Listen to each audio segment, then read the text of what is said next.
Ringing in the new year, stranded on a ship in Antarctica. The 74 people trapped on board the research ship are still waiting to be rescued. To keep morale up and to keep busy, they sang an original song written by one of the passengers today. They're waiting for the weather to improve before a helicopter can get them out of there. Their ship got caught in unusually thick ice. It has not moved in a week, and icebreaker ships have not been able to reach it without risking getting stuck themselves. The helicopter will transfer 52 passengers, a dozen at a time, to another ship, and the 22 crew members will remain on board. KUSI's John Coleman has been tracking the weather conditions in the Antarctic. He joins us now with more on the weather factor of this ongoing crisis. John. Don't be so certain about that helicopter rescue. I don't know when it's going to happen or if it is. Though the people aboard this vessel seem to be partying their way through this situation so far, a ship caught in the Arctic ice, that's very serious. It's life-threatening.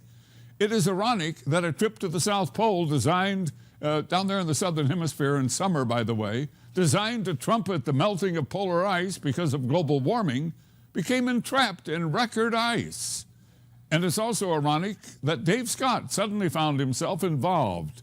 He joins us to explain that San Diego part of the story. Thanks, John. It's absolutely remarkable. I got involved when I received a call today from Dr. Philip McGillivray, a scientist aboard the U.S. Coast Guard Polar Star. Now, this ship is amazing. Its job is to go right through that polar ice, right through and cut through and be able to rescue people or do research as well. I had met Philip 2 years ago when I was working on A World of Wonder on legendary Scripps oceanographer Walter Munk. And Dr. McGillivray asked if I could send any weather information at all, as they needed all the help they can get. So meteorologist John Coleman and myself immediately began researching and contacting other meteorologists, putting together information. We got some solid forecasts, and we sent it to the crew on the Polar Star. Now, one of my contacts was at the U.S. Navy, and they are working with the Coast Guard, and the Coast Guard office immediately sent me this statement. Let me read it to you.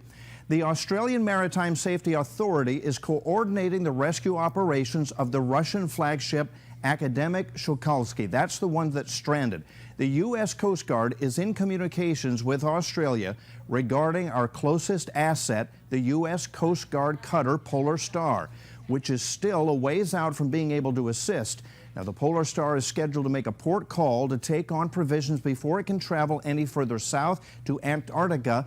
If the vessel is still stuck in the ice and the Australians request our assistance, we will reassess the situation and offer assistance as we are able. Very respectfully, CWO2 Allison Connery. She's the Assistant Public Affairs Officer. Now, in other words, the U.S. Coast Guard is standing by, and the information John and I have sent was well thanked by them today aboard the Polar Star and will be used in a briefing tomorrow. John, great job. You know, they are looking forward to hearing any good news about any offshore, some katabatic winds, offshore winds that might help break that ice, my friend. So when I heard from Dave, I immediately turned to Anthony Watts of IntelliWeather and my friends Joe DeLeo and Joe Bastardi of Weather Bell, and they supplied the needed computer forecast maps. They came flooding into us immediately, and they were transferred on to the scientists there aboard that vessel off the north coast of Antarctica.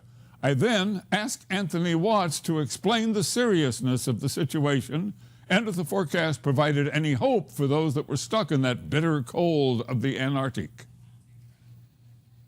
Sea ice can exert tremendous pressure on hulls. Even steel hulls can crumble easily under the pressures exerted by sea ice. And in the case of this particular ship being trapped, it's wind-driven sea ice, and we're waiting for the winds to change. If the winds change to become more offshore, more katabatic winds, they may be able to free themselves down there. But right now, the forecast looks to be for about 8 days at least before we see any change in the wind pattern. But the SITREP report, one of them said that they were having trouble with some of the enhanced plating on the ship. Now, this is plating that helps keep the pressure from crushing the ship. They have extra plating, and some of that plating had been damaged, and they were trying to repair it on site. So yeah, there is a precarious situation there. Depending upon how much winds come by and how much pressure there is from the wind-driven ice, that ship could very well buckle and sink like we've seen for some of the other ones. Here are Anthony Watt's pictures of vessels that have been lost in the Arctic ice in the past, and they really add emphasis to the need of a solution for this problem. And so, on the one hand, they need a strong wind to break up that ice, and on the other hand, they need a light wind and clear skies for a helicopter evacuation. Well, for now, they have neither. And here's an added irony. In 2007 and again in 2009, Al Gore told us that the ice at least the North Pole was going to be totally melted by the summer of 2013. Bob used a figure of 2030, and the volumetric analysis leads this Dr. Maslowski to make that projection. We will find out. Well, the irony of it aside, this is becoming a very serious situation, and we're going to do our best to help with the weather information so those on that vessel can make decisions, sound decisions, about what to do next. Ross and Sandra?